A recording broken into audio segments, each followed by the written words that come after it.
हम living world के बारे में डिस्कस करने वाले हैं। वेटेज के हिसाब से चैप्टर का वेटेज नीट और आपके स्कूल बेस्ड एग्जामिनेशंस में काफ़ी कम है, but still we are going to study, हम इसे छोड़ेंगे नहीं। इस चैप्टर पे जो क्वेश्चंस बनते हैं वो टेक्सोनॉमिकल एज, जो क्राइटेरिया, जो रीजन आएगा हमारे चैप्टर में, वहाँ पे बनते हैं। कैसे बनते हैं वो हम जब टॉपिक तक डिस्कशन करते करते पहुँचेंगे तब बात करेंगे। Chapter is quite easy. Taxonomical age को आप बहुत बहुत बहुत अच्छे से ध्यान रखेंगे जब आप इसे स्टडी करेंगे, राइट।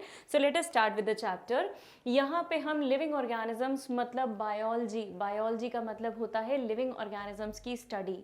तो बायोलॉजी में हम इन लिविंग ऑर्गेनिजम्स को स्टडी करेंगे, चाहे प्लांट्स हों, चाहे एनिमल्स हों, बैक्टीरियाज हों, वायरसेस हों, राइट। तो हर टाइप के लिविंग ऑर्गेनिज्म की स्टडी हम इस पर्टिकुलर ब्रांच में करते हैं, जहाँ पे ऑर्गेनिजम्स का इन्वायरमेंट के साथ रिलेशन प्लस ऑर्गेनिज्म का म्यूचुअल रिलेशन दोनों को डिस्कस किया जाता है। ये टर्म बायोलॉजी मतलब लिविंग, बायो मतलब लिविंग एंड लॉगी और लॉजी मतलब स्टडी। तो लिविंग ऑर्गेनिजम्स की स्टडी को हम बायोलॉजी बोलते हैं और इस टर्म को इंट्रोड्यूस किया था G.R. ट्रिविरेनस ने। इसके अलावा लेमार्क का भी कंट्रीब्यूशन था। तो लेमार्क ने भी 1802 में बायोलॉजी इस टर्म को इंट्रोड्यूस किया था। ये हमारे पास कुछ बेसिक लाइफ प्रोसेसेस हैं जिनके बारे में इन दोनों साइंटिस्ट ने हमें इन्फॉर्म किया था कि अगर कोई एक लिविंग ऑर्गेनिज्म है तो आप उसे लिविंग क्यों मान रहे हैं। अगर कोई ऑर्गेनिज्म लिविंग है इसका मतलब उसके अंदर ये बेसिक सारी प्रोसेसेस चल रही हैं। वो ऑर्गेनिज्म रेस्पिरेशन भी कर रहा है वो ऑर्गेनिज्म ट्रांसपोर्टेशन भी कर रहा है, मतलब यहाँ पे मेरा मतलब है ब्लड सर्कुलेशन से। तो उस ऑर्गेनिज्म की बॉडी में ब्लड सर्कुलेशन, फ्लूइड सर्कुलेशन भी हो रहा है, एक्सक्रीशन इवन कर रहा है, मतलब अपनी बॉडी का वेस्ट सब्सटेंसेस भी रिलीज कर रहा है, प्लस न्यूट्रिशन मतलब वो कंज्यूम कर रहा है, खाना भी ले रहा है। तो ये सारी एक्टिविटीज़ जिनके अंदर भी चलने वाली हैं उन्हें मैं किस में रखूँगी, लिविंग ऑर्गेनिजम्स की कैटेगरी में। तो ये सब बेसिक एक्टिविटीज़ के बारे में हमें इन दो साइंटिस्ट ने बताया था। इनके पिक्चर्स भी आप देख सकते हैं, याद रखने की कोई ज़रूरत नहीं है, बट जस्ट इनके नाम याद रखिएगा, राइट। अब देखिए लाइफ को हम कैसे डिफाइन करते हैं। लाइफ का मतलब होता है बच्चों एग्रीगेशन ऑफ मॉलिक्यूल्स। आप बहुत सारे मॉलिक्यूल्स को जब इकट्ठा कर रहे हैं तो that is what is called as life, right. But क्या सिर्फ इतना कर देने से लिविंग हो गया? नहीं, इतना करने से बिल्कुल भी वो लिविंग नहीं हुआ है। अभी उसमें और भी कई चीज़ें डालना बाकी हैं कि जिसके बाद आप उसे लिविंग बोलना शुरू करेंगे। हम देखते हैं क्या है। ये मॉलिक्यूल्स जिनके बारे में मैं फ़िलहाल बात कर रही हूँ, एग्रीगेशन ऑफ मॉलिक्यूल्स, ये कोई छोटे मोटे मॉलिक्यूल्स मत समझिएगा आप। ऐसे कोई इररिलेवेंट मॉलिक्यूल्स नहीं है बच्चों कि जिनका कोई बहुत खासा इंपॉर्टेंस नहीं दिख रहा हो। Yes, they do have an importance. पता है क्या है वो इम्पोर्टेंस? ये हमारी बॉडी की कुछ स्पेशल रिएक्शंस को कंडक्ट करते हैं। इन रिएक्शंस को हम बोलते हैं मेटाबॉलिक एक्टिविटीज़, राइट। ये मेटाबॉलिक एक्टिविटीज़ बच्चों हमारी बॉडी में चलने वाली कुछ स्पेशल एक्टिविटीज़ हैं जहाँ पे कैटाबॉलिज्म भी होता है, मतलब चीज़ों को ब्रेक करना भी होता है, और एनाबॉलिज्म भी होता है। सो कैटाबॉलिज्म एंड एनाबॉलिज्म, ये दो चीज़ें हमारे पास चलती हैं। Are you getting? भाई देखिए हमारी बॉडी में जब हम सपोज हमने न्यूट्रिशन लिया, हमने खाना खाया, तो शरीर में क्या पहुंचेगा बच्चों? Protein, carbohydrate, fat, vitamin, mineral सब कुछ पहुंचेंगे। प्रोटीन पहुंचा, इस प्रोटीन को आप ब्रेक करोगे इनटू अमीनो एसिड्स, ये अमीनो एसिड में स्प्लिट होगा, टूटेगा, और इन अमीनो एसिड्स को प्रोटीन को तोड़कर जो मैंने अमीनो एसिड बनाए हैं इसे हम बोलते हैं कैटाबॉलिज्म। और जब इन अमीनो एसिड्स को हम जोड़ेंगे, कंबाइन कर देंगे, तब हमें एक और प्रोटीन मिल जाएगा, उसे हम बोलते हैं एनाबॉलिज्म। तो एनाबॉलिज्म मतलब जब आप चीज़ों को सम अप करके जोड़कर कुछ प्रोड्यूस करेंगे, and cata refers to break down. तो हमारे पास दो चीज़ें होंगी, एक होगा कैटाबॉलिज्म, एक होगा एनाबॉलिज्म, और इन दोनों को मिलाकर इन दोनों को मिलाकर मैं जो टर्म यूज़ करूँगी that is called as metabolism, मतलब बेसिक एक्टिविटीज़, राइट। तो किसी भी ऑर्गेनिज्म में जिसमें मेटाबॉलिक एक्टिविटीज़ चल रही हों हम उसे लिविंग बोलेंगे, है ना। हम इसे और थोड़ा डिफाइन करेंगे, अभी तो सिर्फ फ्लो में जो एनसीईआरटी का फ्लो है सुनते चलिएगा, बाद में मैं इन्हीं चीज़ों को कॉन्ट्राडिक्ट भी करने वाली हूँ, but have patience till then. यहाँ पे हम मेटाबॉलिज्म टर्म यूज़ कर रहे हैं कुछ क्यूमुलेटिव रिएक्शंस की। क्यूमुलेटिव रिएक्शन से मेरा मतलब है बहुत सारी रिएक्शंस एक साथ चल रही हैं, ऐसी रिएक्शंस को हम बोलेंगे क्यूमुलेटिव रिएक्शंस, राइट। सॉरी। अब ये जो बेसिक रिएक्शंस हैं, जिन क्यूमुलेटिव रिएक्शंस की मैं बात कर रही हूँ, वो क्या क्या हो सकती हैं। तो देखिए, वो रिएक्शंस ऐसी हो सकती हैं जो आपकी बॉडी में एनर्जी का ट्रांसफॉर्मेशन कर रही हूँ, एनर्जी को चेंज कर रही हूँ। ऐसी भी हो सकती हैं that they are involving in transformation of energy, producing energy हो सकती है, आप एटीपी बना रहे हैं, और जो बनी हुई एटीपी है ना बच्चों, आप उसे यूटिलाइज भी कर रहे हैं, आप उसे उपयोग में भी ला रहे हैं। तो हमारे पास इन 3 बेसिक एक्टिविटीज़ को करने वाले वो कुछ स्पेसिफिक मेरे पास मॉलिक्यूल्स हैं, राइट। तो ये रिएक्शंस मेरे शरीर में, किसी भी लिविंग ऑर्गेनिज्म के शरीर में लगातार चलने वाली हैं। ये रिएक्शंस एटीपी बना सकती हैं, एटीपी को यूटिलाइज भी कर सकती हैं, और एनर्जी का चेंज भी कर सकती हैं, है ना। You know that it is a law where you can change one form of energy to another form। तो ये सारी रिएक्शंस हम उसी में इंक्लूड करते हैं, राइट। अब इन सारे फीचर्स को रखने वाले या इन सारे फीचर्स को कैरी करने वाले ऑर्गेनिजम्स को हम लिविंग ऑर्गेनिज्म का नाम दे देते हैं। लेकिन ये जो लिविंग ऑर्गेनिजम्स हैं, इनके अंदर वो सारे बायोमोलिक्यूल्स बेसिक इन सारी एक्टिविटीज़ को कंट्रोल करने होंगे, ठीक है, करने वाले होंगे। मैंने इसमें मोस्ट इम्पॉर्टेंट कैरेक्टरिस्टिक लिखा है बच्चों, ग्रोथ। मतलब तुम किसे लिविंग ऑर्गेनिज्म बोलोगे? जो ग्रोथ करता हो, है ना, जो लंबा होता हो, जिसके अंदर डिपोजिशंस होते हों, उसे हम किस में रखेंगे? लिविंग ऑर्गेनिज्म में। तो किसी भी लिविंग ऑर्गेनिज्म का एक पहला कैरेक्टरिस्टिक फीचर क्या हो गया कि वो ग्रो कर सकता है, वो डेवलप कर सकता है, अपने अंदर कुछ चीज़ों को डेवलप कर सकता है, राइट। रिस्पॉन्सिवनेस, आपने किसी भी तरीके का स्टिमुलस उसे दिया, है ना, सपोज उसे कुछ चुभ रहा है, हीट है, टेम्परेचर कम है, टेम्परेचर ज़्यादा है, प्रेशर है, इन सारी चीज़ों को झेल पाता हो या नहीं झेल पाता हो, व्हाटएवर, लेकिन वो रिस्पॉन्स देता हो, है ना। पॉजिटिव भी रिस्पॉन्स हो सकता है, नेगेटिव भी हो सकता है, लेकिन रिस्पॉन्स है। तो रिस्पॉन्सिवनेस होगी, अडेप्टेशंस होंगे। अडेप्टेशंस का मतलब, अगर कोई चीज़ मुझे ऐसी लग रही है कि मेरे फेवर की नहीं है, मेरी बॉडी उससे रेजिस्टेंस शो कर रही है, तो मैं क्या करूँगी? उसके लिए अडेप्ट होने की कोशिश करूँगी। हम करते हैं ना बेटा, जब हम किसी अनफेवरेबल इन्वायरमेंट में जाते हैं, जहाँ पे हमारे पसंद की चीज़ें नहीं हैं, मेरी चॉइस की चीज़ें नहीं हो रही हैं, मैं कोशिश करती हूँ अपने आप को अडेप्ट करने की। हर लिविंग ऑर्गेनिज्म की ये टेंडेंसी होती है कि वो अडेप्टेशंस करता है, right. So this is one of the feature. Another feature is reproduction. ये बहुत कंपलसरी है भाई। अगर लिविंग ऑर्गेनिज्म है, मतलब नेचर में अपनी नेक्स्ट जनरेशन को भी लेकर आएगा वो, और नेक्स्ट जनरेशन को लाने के लिए उसे क्या करना पड़ेगा? Reproduction.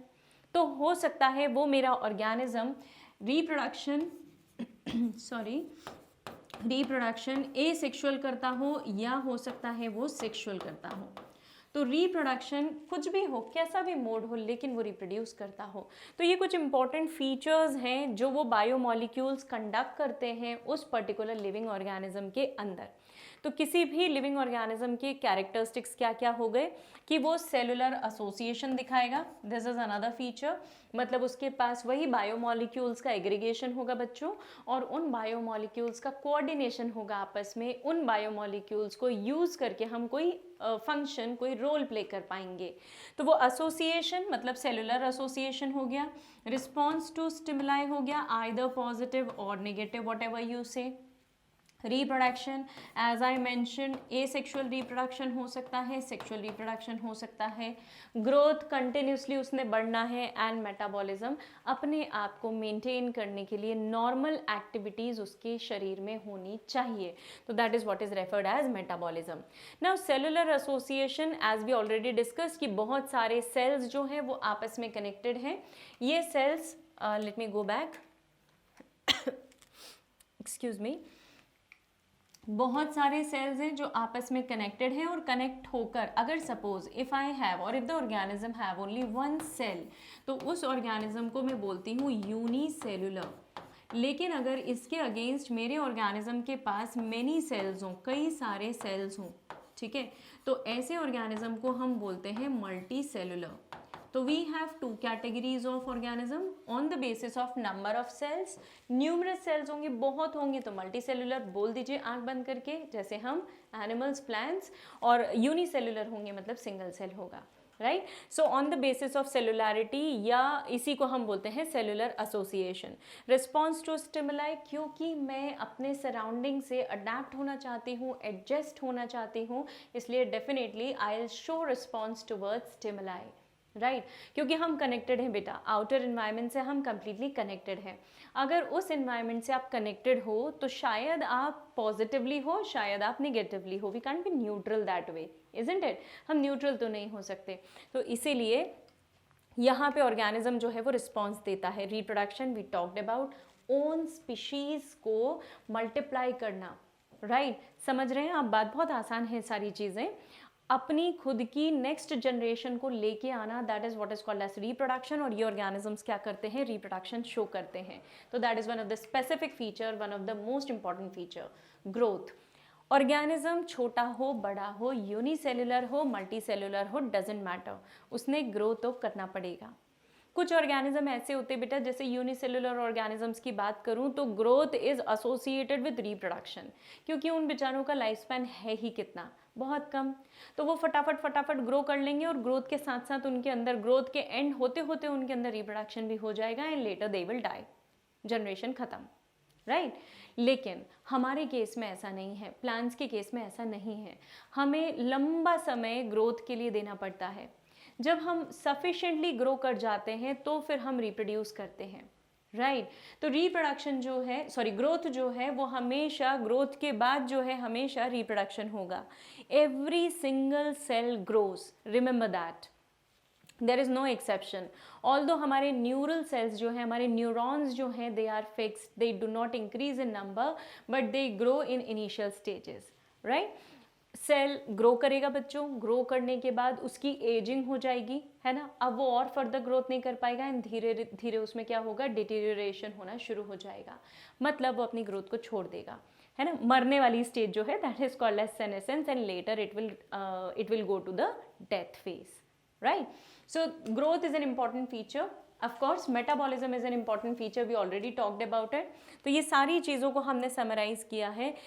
These are the attributes of any living organism, कि कोई भी ऑर्गेनिज्म अगर जिंदा है तो उसमें ये सारी चीज़ें होनी चाहिए, right. We already talked about it. Let us talk about growth.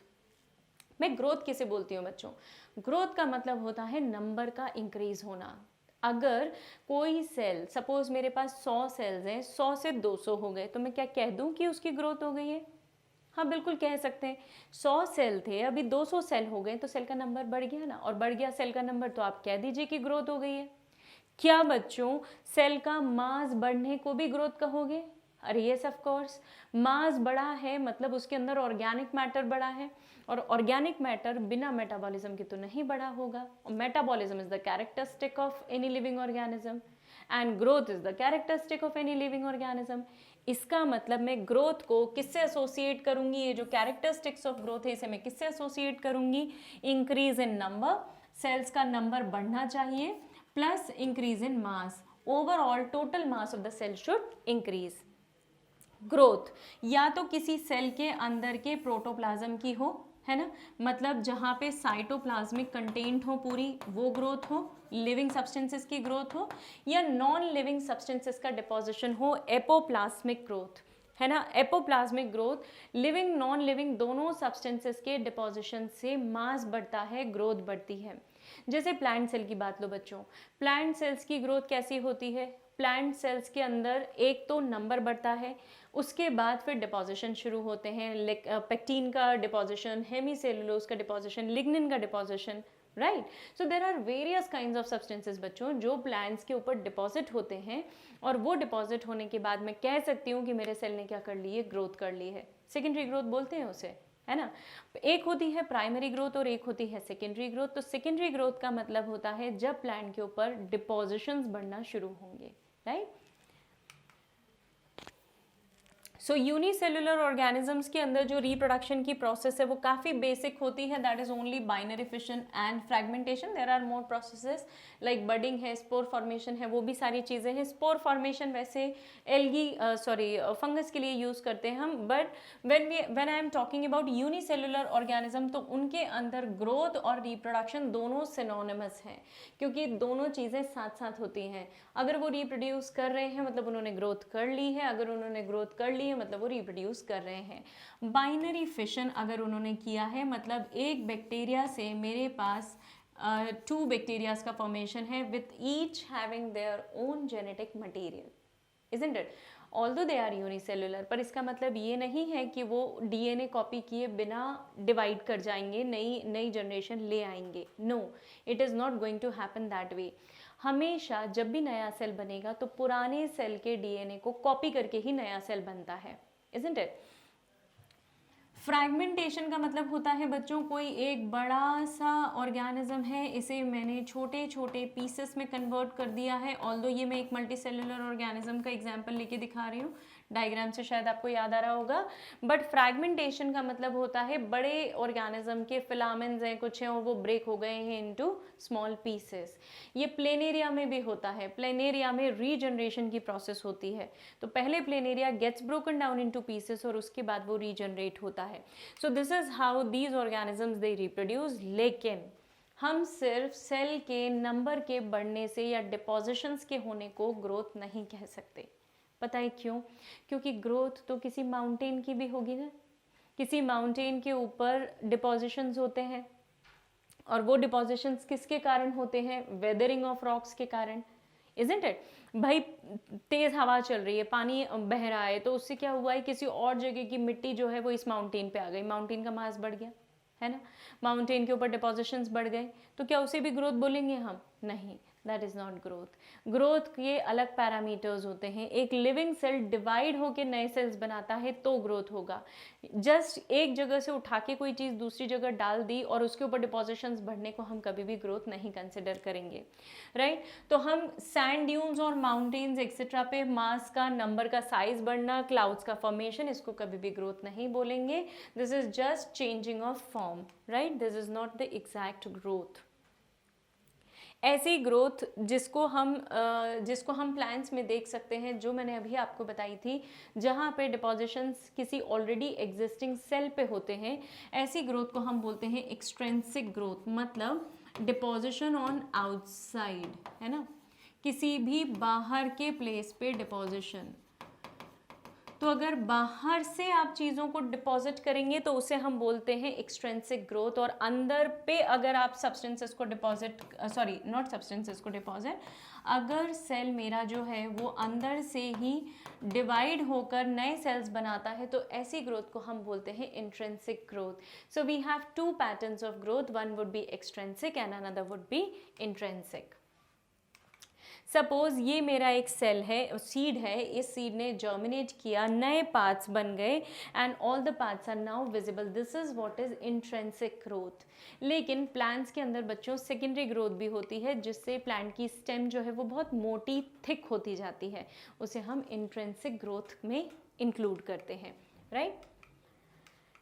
अब देखते हैं हम, there are specific methods of reproduction जहाँ पे ऑर्गेनिजम्स का नंबर जो है वो इंक्रीज होता है। Sexual and asexual method of reproduction, we already talked about it, है ना। एसेक्सुअल मतलब नो पेरेंट्स आर इन्वॉल्व, है ना, कोई भी पेरेंट नहीं इन्वॉल्व है, या I should write that only single parent is involve, the better would be only one parent is involve. लेकिन सेक्सुअल मेथड ऐसा नहीं होता। सेक्सुअल मेथड में 2 पेरेंट्स आर इन्वॉल्व, बकायदा यहाँ पे गैमीट्स बनेंगे, गैमीट्स का फ्यूजन होगा, जाइगोट का फॉर्मेशन होगा, जाइगोट का डेवलपमेंट होगा। यहाँ पे ये सारी चीज़ें लैकिंग हैं, ये कुछ भी प्रेजेंट नहीं है, सब कुछ मिसिंग है। अब अगर यूनिसेलुलर ऑर्गेनिज्म में मैं रिप्रोडक्शन और ग्रोथ की बात करूं तो ये दोनों सिनोनिमस हैं, जैसा हमने पहले डिस्कस किया था, क्योंकि यहाँ पे सेल्स का नंबर इंक्रीज हो रहा है और ये बहुत इजीली कर पाते हैं by the help of either spore formation, as I told you about fungus, budding, example in hydra, budding is what is referred as outgrowth, इसका मतलब होता है आउटग्रोथ बनना, एंड रीजनरेशन का मतलब होता है जो ओल्ड सेल्स हैं या वर्न आउट सेल्स हैं उससे न्यू सेल्स फॉर्म हो जाना। तो अगर प्लेनेरिया के अंदर कोई टूट फूट हुई है तो वो उन सारी चीज़ों को रिकवर करके नया प्लेनेरिया का फॉर्म या नया प्लेनेरिया फॉर्म कर सकता है। जबकि मल्टीसेलुलर ऑर्गेनिजम्स में जो प्रोजेनीज हैं उनके फीचर पेरेंट्स से मैच करते हैं because of sexual reproduction, because of कॉपिंग of DNA, mitosis meiosis, ये 2 प्रोसेसेस चलती हैं और इसके कारण हमारे जो नए सेल्स हैं वो डेवलप होते हैं, बनते हैं। बट रिप्रोडक्शन को हम अकेला मेथड नहीं ले सकते ये बोलने के लिए कि ऑर्गेनिज्म जो है वो लिविंग है, क्योंकि कई ऐसे केसेस भी हैं, I will show you the example, कई ऐसे केसेस भी हैं जहाँ पे स्टेराइल स्पीशीज़ हैं या कुछ ऐसे हाइब्रिड्स हैं जो स्टेराइल हैं या कुछ ऐसे नॉर्मल पेरेंट्स हैं जिनकी physiology in all aspects is normal but only the problem is sterility, they can not reproduce. तो कुछ ऐसे केसेस हैं जहाँ पे ऑर्गेनिज्म रिप्रोड्यूस नहीं कर सकता, तो क्या आप उसे नॉन लिविंग कह देंगे, है ना। जैसे हमारे पास एक एग्जाम्पल है हिन्नी का, हॉर्स एंड डोंकी जो है इन दोनों के रिप्रोडक्शन से हिन्नी मिलता है। Mule is donkey and horse की रिप्रोडक्शन से मेल फीमेल एक्सचेंज हुआ है इसमें। तो अगर हॉर्स और डोंकी के रिप्रोडक्शन से म्यूल बनता है तो mule is what, it is completely sterile in nature, that means it is not going to reproduce. तो अगर वो रिप्रोडक्शन नहीं करेगा बच्चों, तो क्या आप उसे नॉन लिविंग बोलेंगे? नहीं भाई, खच्चर तो हमें बकायदा दिखता है, हमें काम करता हुआ दिखता है, लिविंग ऑर्गेनिज्म के जैसे उसके सारे सेंसेशंस हैं, तो इट इज़ स्टिल लिविंग। तो हम रिप्रोडक्शन को ही केवल नहीं मानेंगे कि it is the basis for classifying or for stating that the organism is surviving, right? जैसे tiger it is basically liger or ligon. I'll write it for you. Tiger and lion के breed से जो हमें मिलता है that is called as tigon, है ना। ये भी इसी तरीके से है। यहाँ पे लायन, बेसिकली ये लायनेस है, लायन एंड टाइगर, हमेशा जो पहला वाला है पहला वाला जो है that is male, that is lion and tigress, इधर पे लायनेस है एंड इधर पे टिग्रेस है। तो इन दोनों के जब रिप्रोडक्शन से हमें मिलता है तो that is called as liger. ये दोनों ही स्टेराइल हैं बट स्टिल, सॉरी, ये दोनों ही फर्टाइल हैं बट स्टिल ये दो अलग अलग स्पीशीज़ के रिप्रोडक्शन से बने हैं। ये दोनों फर्टाइल हैं बट ये दोनों mule and hinny they are non fertile, they are sterile completely, they cannot reproduce but still they are also living and they are also living. ये तो है ही living of course, but ये reproduce नहीं कर सकते but still they are living because they show all other characteristics of living organism. अब हमारे पास एक और फीचर है, अगर किसी ऑर्गेनिज्म के अंदर मेटाबॉलिज्म चलता है बेटा, मतलब उसके अंदर कुछ केमिकल रिएक्शंस चल रही हैं और ये केमिकल रिएक्शंस उसकी पूरी बॉडी को मेंटेन किए हुए हैं, तो उसे भी हम किसकी कैटेगरी में रखते हैं? लिविंग ऑर्गेनिज्म की कैटेगरी में। वी डिस्कस्ड अबाउट दैट कि metabolism sum of catabolism and anabolism है। इसके बाद हमारे ऑर्गेनिजम्स के अंदर सिर्फ मेटाबॉलिज्म के बेसिस पे we don't classify them as living and non living. Cellular organisation होना न होना ये भी केवल ये ही क्राइटेरिया नहीं हो सकता। We have some other thing also and that is called as consciousness. Consciousness का मतलब होता है बच्चों समझदारी, है ना। आपको पता है, आपको समझता है कि आपको कब क्या डिसीजन लेना है। Human beings are highly conscious organisms, remember that. सबसे ज़्यादा अगर कोई कॉन्शियस है तो वो कौन है? ह्यूमन बींग्स हैं। तो कॉन्शियसनेस में प्रोकैरियोट्स हो चाहे यूकैरियोट्स, दोनों ही एक्सटर्नल इन्वायरमेंट के अगेंस्ट रिस्पॉन्स शो करते हैं, मतलब हमें बताते हैं कि इन्वायरमेंट में क्या चल रहा है, इन्वायरमेंट में जो चीज़ें हो रही हैं ऑपरेट, वो क्या फेवरेबल हैं या क्या वो अनफेवरेबल हैं। कोई भी डेड ऑर्गेनिज्म कभी भी आपको स्टिमुलस की तरफ रिस्पॉन्स देता हुआ नहीं दिखाई देगा, right. Dead organisms are not going to show you any response, मतलब they are not at all conscious. तो देखिए, अगर हम इन बेसिस पे, इन क्राइटेरियाज पे ऑर्गेनिजम्स को क्लासिफाई करें, because we need to consider every aspect, है ना बेटा। आप ऐसा नहीं बोल सकते कि सिर्फ ये होगा तो ऑर्गेनिज्म लिविंग है, ये है तो ऑर्गेनिज्म लिविंग है, नो। बहुत सारे फीचर्स एक साथ काम करते हैं। सही बताऊं तो अब तक हम ये बता ही नहीं पाए हैं कि ऐसा कौन सा फीचर है जिसके होने से आप स्पेसिफिकली बोल देंगे कि ऑर्गेनिज्म लिविंग है। राइट जैसे हमारे शरीर में मेटाबॉलिज्म चलता है तो वो एंजाइम्स की मदद से चलता है।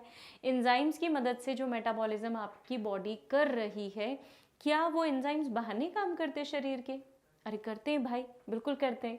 हमारे शरीर के बाहर टेस्ट ट्यूब्स में भी एंजाइम काम करते हैं। तो enzymes can function in vitro plus in vivo. तो मेटाबॉलिक एक्टिविटीज़ अंदर भी हो सकती हैं, बाहर भी हो रही हैं, हम कर रहे हैं। तो इसका मतलब इन दोनों चीज़ों को क्लब कर देंगे तब भी ऑर्गेनिज्म लिविंग है, राइट। आगे बढ़ते हैं। ये हमारे पास टोटल डेटा है स्पीशीज़ का, 1.7 to 1.8 मिलियन टोटल स्पीशीज़ है मेरे पास, जिनमें से 1.2 सिर्फ एनिमल है, मिलियन, हाँ 1.2 मिलियन स्पीशीज़ सिर्फ एनिमल की है, 0.5 प्लांट्स की हैं। इनमें से काफ़ी सारी स्पीशीज़ जो हैं वो अभी भी अनफेमिलियर हैं, अननोन है हमारे लिए। इंसेक्ट्स सबसे ज़्यादा नंबर कैरी करते हैं, this is the number of insects total species में। सबसे बड़ा फाइलम हमारे पास आर्थ्रोपोडा है, you know that the largest phylum we have is Arthropoda. तो बहुत सारी स्पीशीज़ है हमारे पास, we have variety of species, और ये स्पीशीज़ अर्थ पे काफ़ी पहले से एग्जिस्टेंस में है। अब तक हमने 15 मतलब every year 15,000 new organism, 15,000 new organism हम खोज लेते हैं। मतलब यू कैन इमेजिन कि हमारे पास और कितना एरिया अनएक्सप्लोर्ड है, अभी हमें और कितना एक्सप्लोर करना बाकी है। So when we are talking about biodiversity, it is basically the number, the type or the number of living organism, entire organisms का set जो है उसे हम किस में include करेंगे? बायोडाइवर्सिटी में। Now, बायोडाइवर्सिटी जोग्राफिकल लोकेशंस पे बेस्ड है। कई जगह डाइवर्सिटी बहुत ज़्यादा है बेटा और कई जगह डाइवर्सिटी बहुत कम है। तो अगर हम देखें तो जो हमारे ट्रॉपिकल रेन फॉरेस्ट है वहाँ पे मैक्सिमम बायोडाइवर्सिटी मिलती है आपको, मेजॉरिटी ऑर्गेनिजम्स आपको वहीं मिलेंगे, राइट। ये ट्रॉपिकल फॉरेस्ट की स्पेशलिटी है कि ये बहुत डेंस फॉरेस्ट है, हेवी रेनफॉल और सफिशिएंट रेनफॉल होने के कारण यहाँ पे ऑर्गेनिजम्स या फूड चेन जो है वो बहुत हेल्दी वे में रन करती है, and that is the reason of diversity. क्योंकि इकोसिस्टम बैलेंस्ड है यहाँ पे, और इकोसिस्टम के बैलेंस होने के कारण the number of species are more. इसी तरह कोरल रीफ्स जो हैं वहाँ पे भी हमारे पास डाइवर्सिटी बहुत है, ये ओशंस में मिलते हैं आपको, है ना। चट्टाने हैं, कोरल रीफ्स होती हैं, कलरफुल, बहुत काफ़ी कलरफुल हैं, and they also are rich in diversity. बहुत वैरायटी है हमारे पास कोरल रीफ की भी, right. Now when we have identified these animals, इन्हें अब हम पढ़ेंगे कैसे, इन्हें हम जानेंगे कैसे? भाई आपने आइडेंटिफाई कर लिया वहाँ तक तो ठीक है, बहुत सारे ऑर्गेनिजम्स इकट्ठे हो गए आपके पास, लेकिन अब अगर मुझे किसी दिन इन्हें पढ़ना है, इनके बारे में जानकारी निकालनी, तो मैं कैसे निकालूंगी? Isn't it? तो मुझे एक सिस्टमैटिक सिस्टम फॉलो करना पड़ेगा, जिस सिस्टम के through, system is always systematic, isn't it? मुझे एक सिस्टम फॉलो करना पड़ेगा कि जिसके बाद मैं इन ऑर्गेनिजम्स को बहुत इफेक्टिवली स्टडी कर सकती हूँ। So let us now start from nomenclature, right. हम नॉमेनक्लेचर क्यों ज़रूरी है, इन ऑर्गेनिजम्स को आइडेंटिफाई करने के बाद इन्हें नाम देना क्यों ज़रूरी है, ये डिस्कस कर लेते हैं। तो सबसे पहले तो ये समझने की कोशिश कीजिए कि नॉमेनक्लेचर है क्या। नॉमेनक्लेचर का मतलब होता है साइंटिफिक नाम देना। तो नेमिंग एन ऑर्गेनिज्म, कुछ भी हो सकता है, प्लांट हो सकता है, एनिमल हो सकता है, कुछ भी हो सकता है। तो किसी भी ऑर्गेनिज्म को नाम देना, that is what is referred as nomenclature, right. Easy है टॉपिक, बहुत आसान है। किसी भी प्लांट और एनिमल को आप उसके लोकल नाम से आइडेंटिफाई करने की कोशिश करेंगे तो ये आपके लिए काफ़ी मेहनत वाला काम हो जाएगा। भाई हर लैंग्वेज में हर ऑर्गेनिज्म को अलग अलग नामों से जाना जाता है। कंट्री वाइज, सिटी वाइज भी ये लैंग्वेजेस वैरी करती हैं। तो अगर कोई साइंटिफिक लिटरेचर हम डेवलप कर रहे हैं तो उस साइंटिफिक लिटरेचर में इन ऑर्गेनिजम्स के नाम को हम किस लैंग्वेज से रखें, राइट, दैट्स अ क्वेश्चन। जैसे अगर मैं मिलेट्स की बात करूं, ये एक एग्जाम्पल हमने उठाया है। मिलेट्स को हिंदी में मंदुआ बोलते हैं, तमिल में केलवरगु बोलते हैं, तेलुगु में रगुलू बोलते हैं। अब ये अलग अलग नाम है, अब कौन से साइंटिस्ट ने क्या नाम यूज़ कर लिया है बच्चों और वो क्या बोलना चाह रहे हैं हमें कैसे समझेगा। तो क्यों ना ऐसा किया जाए कि एक यूनिवर्सल, एक ऐसी लैंग्वेज दे दी जाए जिसे मैं साइंटिफिक लैंग्वेज के नाम से ही जानूंगी, और इस लैंग्वेज को हम यूज़ करें तब जब हम ऑर्गेनिजम्स को नाम देना चाह रहे हैं। राइट तो नॉमेनक्लेचर का मतलब होता है ऑर्गेनिजम्स को नाम देना, naming an organism in order to avoid any kind of confusion of while using local languages और मदर टंग। तो हम एक साइंटिफिकली एक लैंग्वेज डिफाइन करते हैं विच इज़ लैटिन लैंग्वेज, जिसमें हम इन ऑर्गेनिजम्स को नाम देते हैं, स्टैंडर्डाइज है। This nomenclature was proposed by Carolus Linnaeus and it was for the first time provided by, इसका पूरा डॉक्यूमेंटेशन, प्लान्स के साइंटिफिक नेम्स जो हैं उसका क्या प्रिंसिपल होगा, क्या क्राइटेरिया होगा, ये सारी चीज़ों को डिसाइड किया था ICBN ने, that is international code for botanical nomenclature. जैसे हमने प्लांट्स के साइंटिफिक नेम डिफाइन करके रखे हुए हैं कि, और ये पूरे इसी ऑर्गेनाइजेशन ने इन नेम्स को मेंशन किया हुआ है। ICBN is basically dealing with the botanical names of all the plants, right. इसी तरह हमारे पास जूलॉजिकल नेम्स भी हैं, ये चाहे साइंटिफिक नेम प्लांट्स के हों चाहे एनिमल्स के हों, ये दोनों ही साइंटिफिक नेम्स एक ही लैंग्वेज में यूनिवर्सली सब जगह सेम चल रहे हैं, राइट। प्रपोज्ड बाय कैरोलस लिन्नेयस, और बाइनोमियल नॉमेनक्लेचर के ये फादर कहलाए जाते हैं because he originated the concept. जैसे कोड फॉर बोटानिकल नॉमेनक्लेचर है वैसे ही कोड फॉर जूलॉजिकल नॉमेनक्लेचर भी है, and that will be exclusively for animals. Animals का नाम जूलॉजिकल टीम देती है और प्लांट्स का नाम बोटानिकल टीम देती है। ये जो साइंटिफिक नेम्स हैं इनका पूरा डॉक्यूमेंटेशन, पूरा डेटा जो है स्पीशीज प्लानिटेरियम में प्रपोज किया गया था। This was the scientific book, he is the Carolus Linnaeus who proposed entire thing, right. अब जब इन्होंने इस बुक में ये सारे साइंटिफिक नेम्स पब्लिश किए तो ये book across the Nations, world जो है ये बुक सभी जगह एक जैसी चलने लगी, और तब से हम इन साइंटिफिक नेम्स को आज भी हमारे कोड ऑफ कंडक्ट में यूज़ कर रहे हैं, हम इन्हें हमारे कॉन्वर्सेशन में यूज़ कर रहे हैं। किसी भी साइंटिफिक नेम को अगर आप जज करने जाएंगे कि वो किन किन चीज़ों से बना है तो you will find two different things, one would be genus and another would be species. मैं पहला नाम जब भी लिखती हूँ वो हमेशा जिनस का नेम होगा, जैसे हमारे नहीं होते हैं, पहला नाम होता है बच्चों और उसके बाद सरनेम, राइट। तो सरनेम हम हमेशा सेकंड लिखते हैं, name is always written at the first position. उसी तरह जिनस आप हमेशा पहले लिखेंगे और स्पीशीज आप बाद में लिखेंगे, right. So this is what is binomial nomenclature. जैसे सोलनम ट्यूबेरोसम है उसे हम पटेटो बोलते हैं, Mangifera indica is mango, Triticum aestivum is wheat, right, Oryza sativa is rice. तो इस तरीके से अलग अलग हमारे पास साइंटिफिक नेम्स हैं बच्चों जिन्हें हमें याद रखना है क्योंकि एग्जाम्स में पूछे जाते हैं। इन नेम्स को लिखने का भी एक तरीका है दैट वी विल डिस्कस। ये नेम्स किसी भी स्पीशीज़ का रिलेशन दिखाते हैं। अगर सेम स्पीशी होगी तो आपको सबके अंदर जिनस के बाद स्पीशी का वर्ड जो है वो कॉमन दिखेगा। सेम जिनस है तो हर जगह आपको जिनस का नेम कॉमन दिखाई देगा। तो हमें जिनस और नेम इन दोनों चीज़ों को कोरिलेट करना है, और कोई भी XYZ ऑर्गेनिज्म आपको मिल जाए अगर आप उसका जिनस चेक करेंगे, आप उसकी स्पीशीज़ चेक करेंगे, जिससे मैच करती होगी आप उसे उस ग्रुप में प्लेस कर देंगे, राइट। तो अगर कुछ एग्जाम्पल्स मैं आपसे शेयर करूं तो फॉर एग्जाम्पल फर्स्ट टर्म हमेशा हम जिनस लिखेंगे, सेकेंड टर्म हम हमेशा स्पीशीज़ लिखेंगे as I just discussed.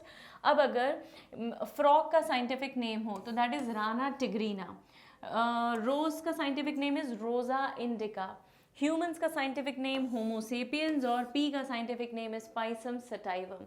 All these are the scientific names which we commonly use. These are few more.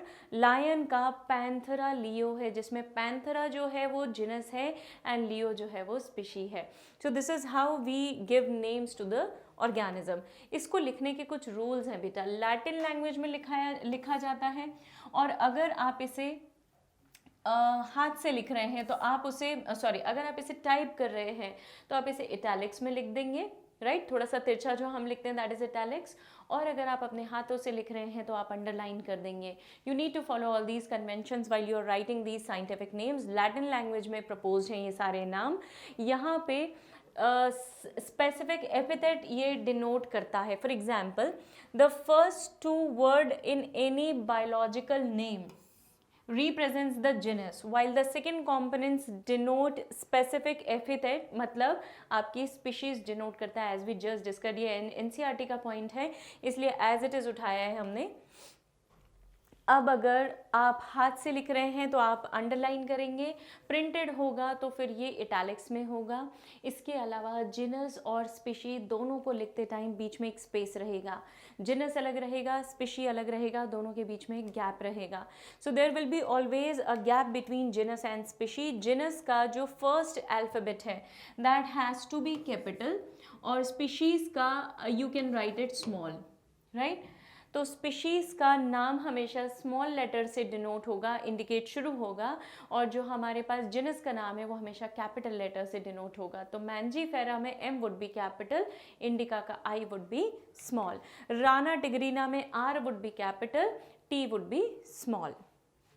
So this is how we write the scientific names. So see, this is capital, this is small. Since it is written or it is typed, it has to be in italics. और अगर ये हाथ से लिखा हुआ होगा तो it has to be underlined, right? कई बार हम नाम के बाद, for example, homo ये जिनस है, sapiens स्पीशी है, और सब स्पीशी भी सेपियंस है. तो Homo sapien, sapien is us, we, हमारी जो रेस है that is Homo sapien sapien. तो जहाँ पे जिनस, स्पीशी, सब स्पीशी, तीनों चीज़ें कैसी हैं बच्चों? कॉमन है. So this is how we write any binomial name. Few more examples we can talk about. Brassica oleracea capitata, genus, species, subspecies is the name of cabbage. Brassica oleracea is cabbage. Brassica oleracea botrytis is cauliflower. Okay, so genus same, species same, subspecies different. The another is Brassica oleracea gongalotes, मतलब knoll. ये भी एक अलग जिनस, sorry एक अलग सब species हो गया. Genus, species would be same. So this is how we just write all the names. Homo sapien we already talked about. Now when we just define it, so it is just a scientific name which was proposed by ICBN, wherein any individual will have 2 names. So these are the main rules for ICBN which we already talked about. Generic name 2 genus, species name specific name होगा. Solanum tuberosum is the scientific name of potato, right? अच्छा, आपको एक चीज़ और याद रखना है बच्चों, mostly जो हमारे प्लांट का नॉमेनक्लेचर है ये कभी भी इसमें रिपीटेशन वैलिड नहीं है. अगर आप वर्ड्स को बार बार रिपीट कर रहे हैं, मतलब एक ही स्पीशी किसी और को भी डिनोट कर रही है, दूसरे को भी डिनोट कर रही है, तो it is not accepted. You need to keep it separately. ये दोनों चीज़ें कैसी होनी चाहिए? अलग अलग होनी चाहिए, राइट. तो it should not be same. चलिए, so these were the more rules which we already talked about. Now let us talk about systematics. Systematics which was proposed by Carolus Linnaeus, जो हमारी साइंटिफिक स्टडी है जिसमें कोई भी organism आपने जो identify किया है उसे आप प्रॉपर ग्रुप्स में प्लेस करते हैं. तो अगर आप ऑर्गेनिजम्स को ग्रुप्स में प्लेस कर रहे हैं तो वो हो सकता है कि उनके एक्सटर्नल मॉर्फोलॉजिकल कैरेक्टरिस्टिक्स के बेसिस पे हो.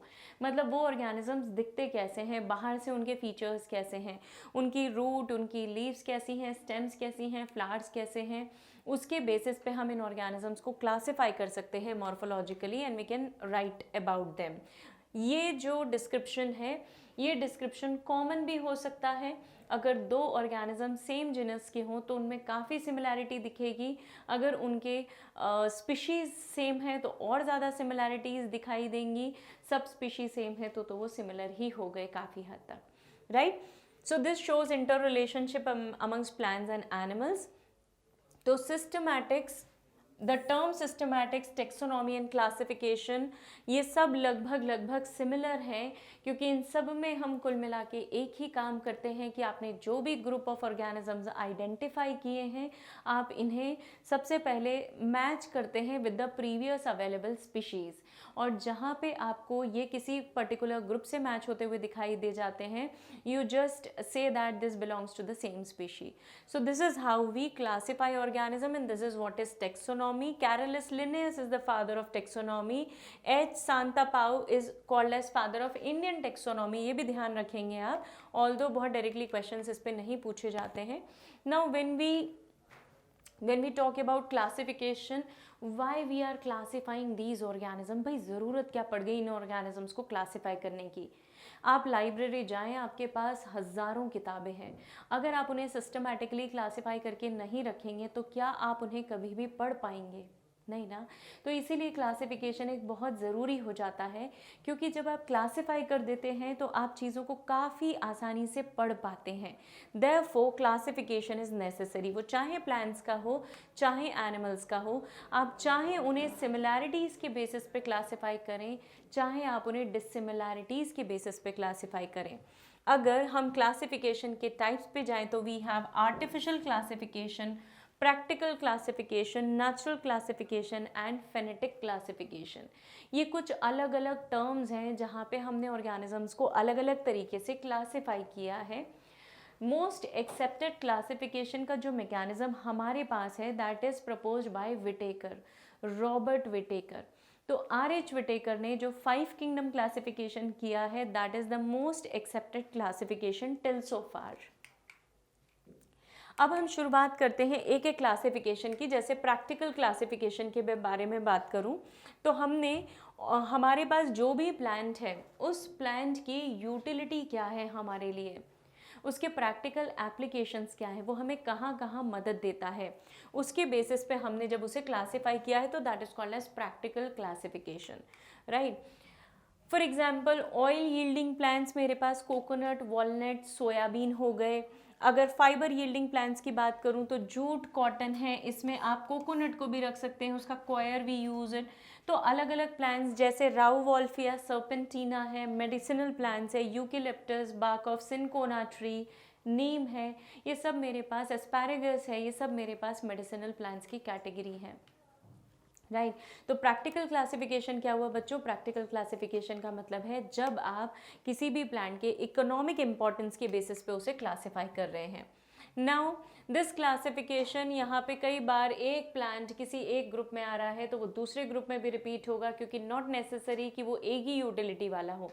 It can be multiple, it can be of multiple utility, right. So we can place one single plant in either this group or that group, दोनों ग्रुप में कॉमन भी हो सकता है. So that is one of the disadvantage. For example turmeric जो है ये खाने के काम में, डे टू डे लाइफ में एडिबल है, स्पाइस में आता है, इसलिए हम इसे खाते हैं. इसके अलावा इसकी मेडिसिनल इंपॉर्टेंस भी है. The another type of classification is artificial classification, जहाँ पे सॉरी सिर्फ एक या दो छोटे मोटे मॉर्फोलॉजिकल कैरेक्टरिस्टिक्स लेकर मैंने प्लांट को क्लासिफाई कर दिया है. मैंने प्लांट के सारे कैरेक्टर्स को नहीं देखा भाई, मैंने प्लांट्स के सारे कैरेक्टरिस्टिक्स को कंसिडर नहीं किया. I just saw few morphological characteristics and I just classified them out, right. So ये क्लासिफिकेशन जो था ये हमारे फिर से लिनेयस ने किया था, और इसीलिए ये जो क्लासिफिकेशन है ये आर्टिफिशियल क्लासिफिकेशन भी कहलाता है. आर्टिफिशियल क्लासिफिकेशन में लिनेयस ने लगभग 24 क्लासेस प्रपोज की थी, लेकिन अब इस आर्टिफिशियल क्लासिफिकेशन को भी हम यूज़ नहीं करते. ये पूरी 24 क्लासेस उन्होंने जेनेरा प्लांटेरम, जिस बुक के बारे में अभी थोड़ी देर पहले भी बात की थी, उस बुक में उन्होंने ये सारी चीज़ें प्रपोज की थी. इस सिस्टम को, ये जो 24 क्लासेस थी, इस सिस्टम को उन्होंने स्टेमन और कार्पल के बेसिस पे भी क्लासिफाई किया था. एंड यू नो दैट बेटा, स्टेमन्स और कार्पल्स क्या होते हैं बच्चों? ये रिप्रोडक्टिव पार्ट्स है ना. तो आपने रिप्रोडक्टिव पार्ट्स के बेसिस पे क्लासिफिकेशन किया है, इसीलिए इसे हम सेक्सुअल क्लासिफिकेशन के नाम से भी जानते हैं. Although again this is not in use, हम इसे अभी अडॉप्ट नहीं करते, यूज़ नहीं करते. लिनेयस ने फेनेरोगैम मतलब जिम्नोस्पर्म्स को 23 क्लासेस में डिवाइड किया था। जिम्नोस्पर्म्स जिनको हम फेनेरोगैमी में इंक्लूड करते हैं, आज भी हम फेनेरोगैमी में ही इंक्लूड करते हैं। We have two major division, one is cryptogamae, another is फेनेरोगैमी।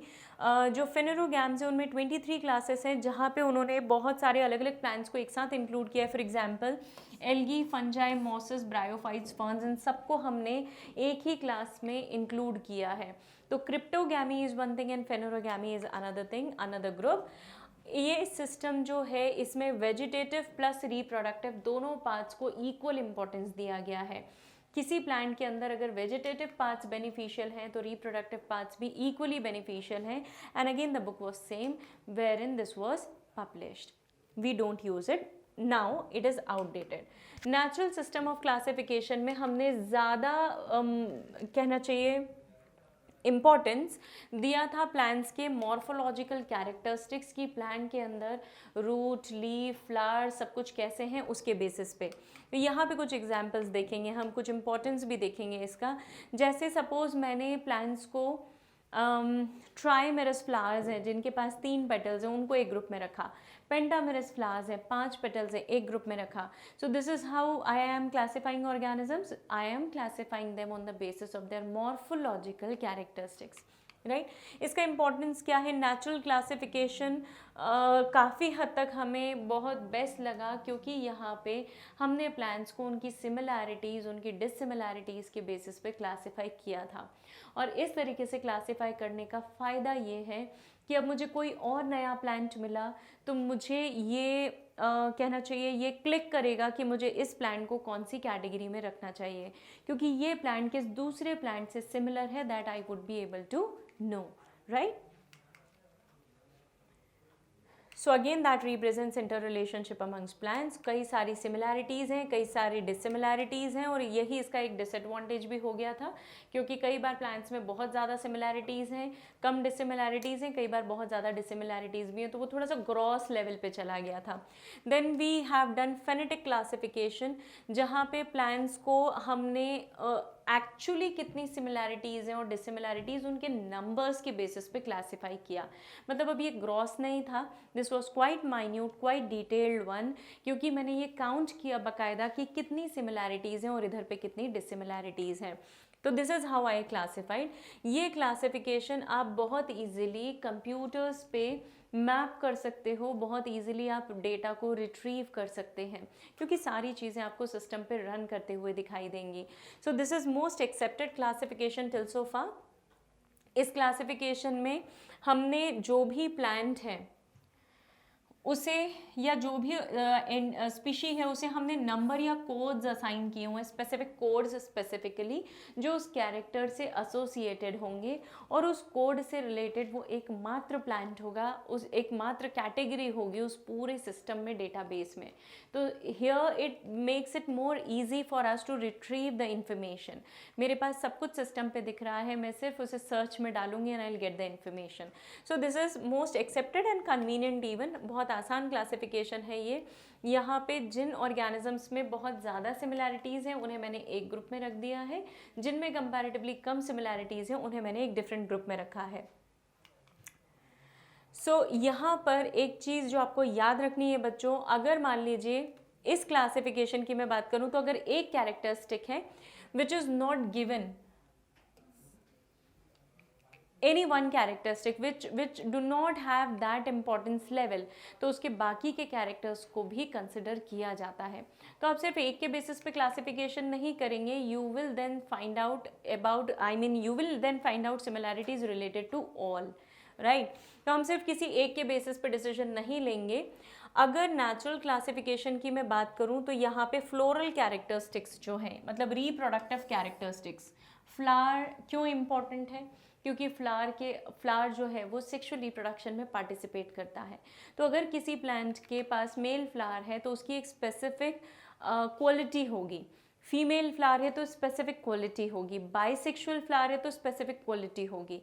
इसीलिए मैंने यहाँ पे रिप्रोडक्टिव पार्ट्स को ज़्यादा इम्पॉर्टेंस दिया है as compare to morphological characters which are vegetative parts, मतलब रूट, लीव्स, इनके ऊपर मैंने उतना ध्यान नहीं दिया है जितना ध्यान मैंने प्लांट के स्टेमन्स और कार्पल्स पे दिया हुआ है। राइट तो अब अगर मैं बायोलॉजिकल क्लासिफिकेशन की बात मैं करूं तो यहाँ पे ऑर्गेनिजम्स को आइडेंटिफाई किया है हमने उनके बायोलॉजिकल कैरेक्टरिस्टिक्स के बेसिस पे, इन्हें ऑर्गेनाइज किया है कुछ स्पेशल कैटेगरीज में, जिन कैटेगरीज में सिमिलैरिटीज़ के बेसिस पे हमने इन ऑर्गेनिजम्स को रखा हुआ है. The more similar organisms are they will be placed in a single group and the more dissimilar organisms will be placed in a different group. So we have classified and then studied. ये वो major categories हैं जिनके अंदर मैंने organisms को classify किया है. If I move from top to down, the similarities they get, similarities increases, it is increases. I am moving this arrow is indicating top to down, don't consider it to be decreasing one. Top to down के लिए मैंने ये arrow use किया है. तो जब आप ऊपर से नीचे आएंगे तो सिमिलैरिटीज़ विल बी इंक्रीजिंग मोर. और किंगडम की मैं बात करूँ, सबसे पहला है मेरे पास टेक्सॉन या जो ग्रुप है, जो कैटेगरी है, that is what is called as kingdom, where I will be having more dissimilar organisms. दूसरा, सबसे नीचे मैं जाऊंगी तो स्पीशीज़ हैं. सेम स्पीशी के इंडिविजुअल्स में आपस में रिप्रोडक्शन हो सकता है, होता ही है. तो more similar group of organisms will be kept in species.